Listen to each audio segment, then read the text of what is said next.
কাউকে ইন্স্যুরেন্সের বেনিফিশিয়ারি করলে কি ব্যক্তির মৃত্যুর পর তিনি ওই ইন্স্যুরেন্সের টাকার মালিক হবেন? নাকি তা মিরাস নীতি অনুসারে বণ্টিত হবে? উত্তর হলো যে ইন্স্যুরেন্সের বেনিফিশিয়ারি সাধারণত করা হয় তাকে, যে ব্যক্তি ওই ব্যক্তির মৃত্যুর পর তার এ সম্পদের মালিক হবে। এটা এক প্রকার হেবা বা দানের অন্তর্ভুক্ত। যেহেতু মৃত্যুর পরের মালিকানা সাব্যস্ত হচ্ছে, অতএব এটাকে ওসিয়ত শরিয়ার পরিভাষা ওসিয়ত বলা যেতে পারে। আর ওসিয়ত যেহেতু, অতএব ইন্স্যুরেন্সের বেনিফিশিয়ারি হিসাবে আপনি যার নাম রাখছেন তিনি যদি আপনার পরিবারের এমন কোনো সদস্য হন যিনি আপনার ওয়ারিস, অর্থাৎ আপনার মৃত্যুর পর তার জন্য আপনার পরিত্যক্ত সম্পদে কোনো একটা ভাগ থাকবে, তাহলে সেক্ষেত্রে এই ওয়াসিয়তের কোনো মূল্য থাকবে না এবং সে ব্যক্তি কিছুই পাবে না। বরং মৃত্যুর পর ওয়ারিসদের সবার মধ্যে শরিয়ার নির্দেশনা মোতাবেক, কোরআনের নির্দেশনা মোতাবেক সবার নির্দিষ্ট হারে বন্টন হবে। আর যাকে তিনি ইন্স্যুরেন্সের বেনিফিশিয়ারি করলেন তিনি যদি আপনার ওয়ারিস না হন, ধরুন নাতি, নানা বা দাদা তার নাতির জন্য নাতিকে বেনিফিশিয়ারি করেছেন, তাহলে সেক্ষেত্রে তিনি যেহেতু ওয়ারিস না, তার জন্য নির্দিষ্ট হিস্সা যেহেতু নির্ধারিত নাই, অতএব তিনি এই ইন্স্যুরেন্সের বেনিফিশিয়ারি হিসেবে তার মৃত্যুর পর এই টাকার মালিক হতে পারেন। কারণ এটা এক প্রকার ওসিয়ত যে আমার মৃত্যু হয়ে গেলে আমার ইন্স্যুরেন্সের এই টাকাটা আমার নাতিকে বা অমুককে দেওয়া হোক। এটা একরকম ওসিয়তের মতো, বিধায় তিনি এটার মালিক হবেন। তাহলে ইন্স্যুরেন্সের বেনিফিশিয়ারি কে হচ্ছে সেটার উপর নির্ভর করছে যে তিনি মালিক হচ্ছেন কিনা। ওয়ারিস হলে তিনি মালিক হবেন না, ওয়ারিস না হলে তিনি মালিক হবেন।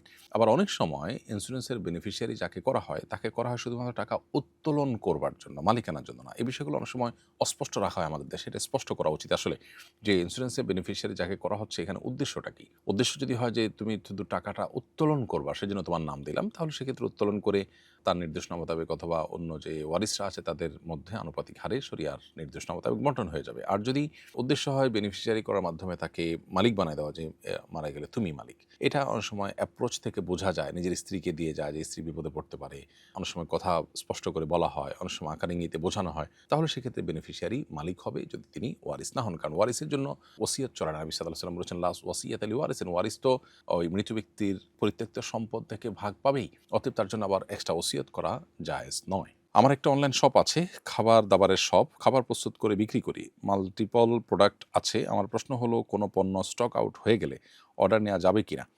সাধারণত কোনো পণ্য স্টক আউট হয়ে গেলে, যেহেতু খাবার দাবারের সব, ফলে ছবিতে থাকা হুবহু পণ্যটা আর হয় না। এক্ষেত্রে আমার করণীয় কি? উত্তর হলো সেম কোয়ালিটির পণ্য সরবরাহ করার যদি সম্ভব হয় তাহলে সেক্ষেত্রে আপনি অর্ডার নিতে পারেন। একটু ১৯-২০ হলেও সাধারণত গ্রাহকের কোনো আপত্তি থাকে না, সেই লেভেলে হলেও এটা চলবে। আর যদি বিষয়টা সে লেভেলটাকে অতিক্রম করে চলে যায়, বরং কেওয়াজ হতে পারে, বাদানুবাদ হতে পারে, ১৯-২০ না হয়ে বরং ১৮-২০, ১৫-২০ হওয়ার মতো পার্থক্য হয়ে যায়, তাহলে সেটা কিন্তু জায়েজ হবে না। আমরা একটা সমিতি করেছি, সমিতির পক্ষ থেকে লাভসহ বাকিতে পণ্য বিক্রয় করা হয়। অনেক সময় দেখা যায় কিছু ক্রেতা পণ্যটি ব্যবহার করার উদ্দেশ্যে ক্রয় করেন না, বরং আমাদের কাছ থেকে পণ্য কিনে অন্যত্র কম দামে বিক্রি করে নগদ অর্থ গ্রহণ করতে চান। এমত অবস্থায় এ ধরনের ক্রেতার কাছে পণ্য বিক্রয় করা আমাদের জন্য জায়েজ হবে কিনা? উত্তর হলো যে আপনি পণ্য বিক্রি করছেন যার কাছে, তিনি আপনার কাছ থেকে পণ্য কিনে, হয়তো বাকিতে আপনি পণ্য বিক্রি করেছেন, সেজন্য সে পণ্যটা বিক্রি করে তার দরকার টাকা, বিক্রি করে সে টাকা ক্যাশ করে নিয়েছে। এটা একান্ত তার ব্যাপার। অর্থাৎ আপনি তার কাছে বিক্রি করেছেন বাকিতে এবং কিস্তিতে হোক বা নির্দিষ্ট সময়ে পরিশোধ সাপেক্ষে হোক বিক্রি করেছেন, তিনি সেটা পরিশোধ করছেন। কেনার পর যেহেতু জিনিসটার মালিক তিনি হয়ে গেছেন, এখন তার জিনিস তিনি বিক্রি করে যদি টাকা নেন, কম দামে বিক্রি করে টাকা নেন, সেটা তার ব্যাপার। লাভে বিক্রি করে টাকা নেন, সেটা তার ব্যাপার। আর এখানে যে কৌশলটা তিনি অবলম্বন করেছেন, তার দরকার নগদ টাকা, আপনারা বিক্রি করবেন পণ্য। তো সে পণ্য বিক্রি করে টাকা ক্যাশ করে নিয়েছে। এটাতে শরিয়ার কোনো ভায়োলেশন হয়নি। তার জিনিস তিনি বিক্রি করতেই পারেন, সেখানে আসলে কারোর এখতিয়ার নেই বাধা দেওয়ার।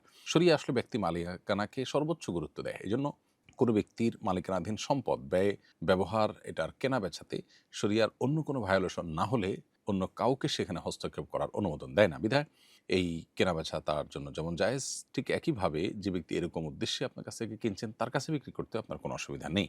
অর্থাৎ আপনার এটা দেখার দরকার নেই যে তিনি কেনার পর নিজে ব্যবহার করবেন নাকি আরেকজনের কাছে বিক্রি করে দিবেন। হ্যাঁ, ব্যাপারটা যদি এরকম হয় যে এটা মূলত দারিদ্র্য বিমোচনের জন্য, তার উপকার পৌঁছাবার জন্য, অথচ তিনি সেখানে আসলে আরো বেশি ক্ষতিগ্রস্ত হচ্ছেন, তাহলে সেটা একটা প্রশ্নসাপেক্ষ বিষয় অবশ্য।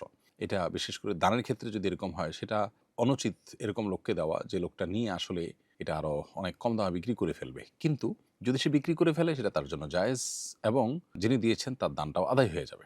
ধরুন একজনকে আপনি একটা রিক্সা কিনে দিয়েছেন তার দারিদ্র্য বিমোচনের জন্য, হতে পারে যাকাতের টাকা দিয়েছেন। এখন যাকে দিয়েছেন তিনি এটা নিয়ে বিক্রি করে দিয়েছেন আরও কম দামে। আপনি যে দামে কিনেছেন তার চেয়ে আরও কম দামে বিক্রি করে দিয়েছেন। তার জন্য এটা জায়েজ আছে, তার জিনিস তিনি বিক্রি করতেই পারেন। আবার আপনার জাকাতও কিন্তু আদায় হয়ে গেছে। কিন্তু এরকম ব্যক্তি যিনি আসলে জাকাতের অর্থকে আরও যে সুফল, এটা কম সুফল তিনি ভোগ করবেন, যেখানে আরও বেশি সুফল পাওয়া যেত। তো এরকম ব্যক্তিকে না দিয়ে তার চাইতে আরও নিডি মানুষ থাকলে তাকে দেওয়া উত্তম। জাস্ট এটুকু। এর বাইরে আসলে এখানে জায়েজ না জায়েজের বিষয় নয়। অতএব এটা হলো দানের ক্ষেত্রে। আর বিক্রি করার ক্ষেত্রে তো প্রশ্নই ওঠে না যে এটি নিষিদ্ধ হবে, কারণ আপনি যখন দিয়েছেন তাকে, তার কাছে বিক্রি করেছেন, কেনার পর তার জিনিস সে বিক্রি করতেই পারে। অতএব তার জন্য জায়েজ আছে উন্নত বিক্রি করা, আর আপনার জন্য জায়েজ আছে তার কাছে বিক্রি করা।